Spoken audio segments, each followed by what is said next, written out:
du khangre mo jo dugi mangon haiba chatpane ba civil public hoine ba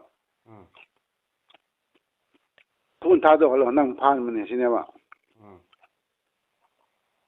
dugi yukele khoina thau leibra phaning na phani tha do noi thau leite ha gi sangan na nomai kapslo hom ni kudak sire hom series yukele piro na ta public public yukele khoina kap da hai je yukele ka public ka ba songnai ja ha kano ga nate ba nate are achuma paw ni go akhona tabda mai jongmi revolutionary nate ba dum krisha da original paw den logre ma adun hujik initial solaglan ni ko yum mi thai do ship ki ro na ta da soson gi ro ningthau gi ne ba yukele president soson gi ne jo har faida soson gi ningthau gi ne ba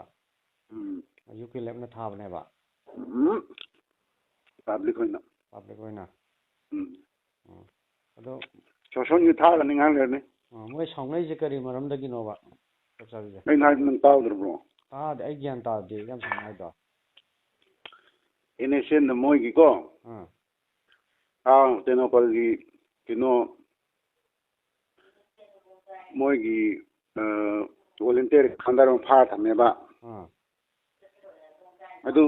di soson na haijil ga pha mane ba go hoi ma di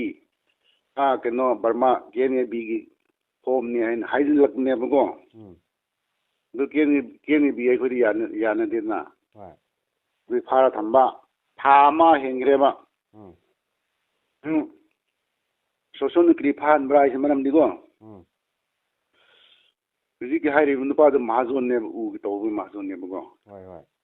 soson pa shan ni ba su bi da ba okay du ki phan man ne moi ne di pha ba ya do na ni sen phan man ne ba hoi maran si la go hoi le ni sen du khan ram ne na num trial da lagi re ba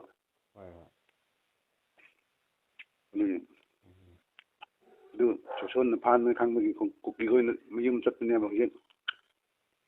nang na haira tha do nang phan mane